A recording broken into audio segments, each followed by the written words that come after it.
अल्लाह का हुक्म मिलते ही करोड़ों फरिश्ते सजदे में गिर पड़े। हर तरफ नूर का सैलाब फैल गया। जब फरिश्तों ने सजदे से सिर उठाया तो देखा सिर्फ अजाजील खड़ा रह गया। बाकी सब आदम अलैहिस्सलाम को सजदा कर चुके थे। तब अल्लाह ताला ने अजाजील की तरफ रुक करके फरमाया, ऐ अजाजील, तूने मेरा हुक्म क्यों नहीं माना? अजाजील ने घमंड भरे लहजे में कहा, आपने आदम को मिट्टी से पैदा किया और मुझे आग से बनाया। आग की फितरत तो ऊपर उठने की है और मिट्टी की फितरत नीचे गिरने की। तो अगर किसी को सजदा करना चाहिए तो आदम को मुझे करना चाहिए। अजाजील की यह बात सुनकर अल्लाह रब्बुल आलमीन का गजब भड़क उठा। बस उसी वक्त जो कभी फरिश्तों का सरदार था वो लानत के साथ इब्लीस और शैतान बन गया। जब उसे जन्नत से निकाला गया तो वो रोने लगा और कहने लगा, ऐ अल्लाह, मैंने कितने अरसे तक तेरी इबादत की है, फरिश्तों को सिखाया है, तेरी खिदमत की है, तो तेरी रहमत से कुछ मांगना चाहता हूं, मेरी इल्तिजा कबूल कर ले। अल्लाह ताला ने फरमाया, क्या चाहता है तू? शैतान बोला, ऐ मालिक, मुझे कयामत तक की जिंदगी अता कर दीजिए। अल्लाह ने फरमाया, ठीक है, तुझे कयामत तक की जिंदगी दे दी जाएगी। फिर शैतान ने कहा, ऐ मालिक, आज जिस बनी आदम की वजह से मैं जन्नत से निकाला गया, उनके जिस्म, उनकी रगों में मैं दाखिल हो सकूं, ये ताकत मुझे अता कर दीजिए।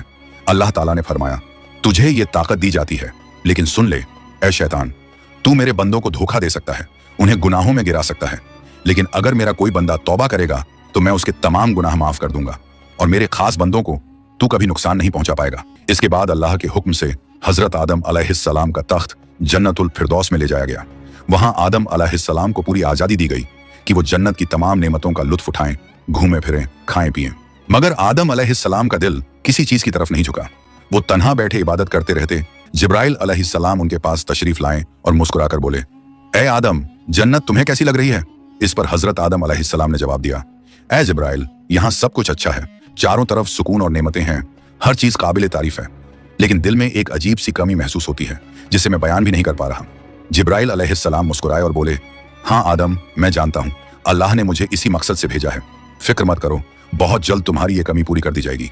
अल्लाह के हुक्म से उनके पास तशरीफ लाए। उन्होंने बड़े अदब से हजरत आदम अलैहिस्सलाम की बाईं पसली से एक हड्डी निकाली, उस पर गोश्त और चमड़ा चढ़ाया, फिर उसमें नूरानी सांस फूंक दी और यूं एक नई तखलीक का आगाज हुआ। फौरन वो हड्डी नूर में डूबने लगी। थोड़ी ही देर में उसने एक हसीन औरत का रूप ले लिया, जिसके चेहरे से ऐसी रोशनी फूट रही थी जैसे पूरा जन्नत उस नूर से जगमगा उठा हो। हजरत जिब्राइल अलैहिस्सलाम मुस्कुराए और हजरत आदम अलैहिस्सलाम के पास आकर धीरे से बोले, ऐ आदम, उठिए। आदम अलैहिस्सलाम जागे, उनकी नजर सामने पड़ी और वो हैरान रह गए। उनके सामने एक ऐसी हसीन, पाक और नूरानी हस्ती खड़ी थी जिनका चेहरा चांद से ज्यादा रोशन था, जिनकी आंखों में सुकून और रहमत की चमक थी और जिन्हें देखकर दिल में अजीब सी राहत और मोहब्बत उतरती थी। आदम अलैहिस्सलाम उन्हें देखते ही रह गए। तब जिब्राइल अलैहिस्सलाम ने फरमाया, ऐ आदम, ये हैं आपकी हमसफर।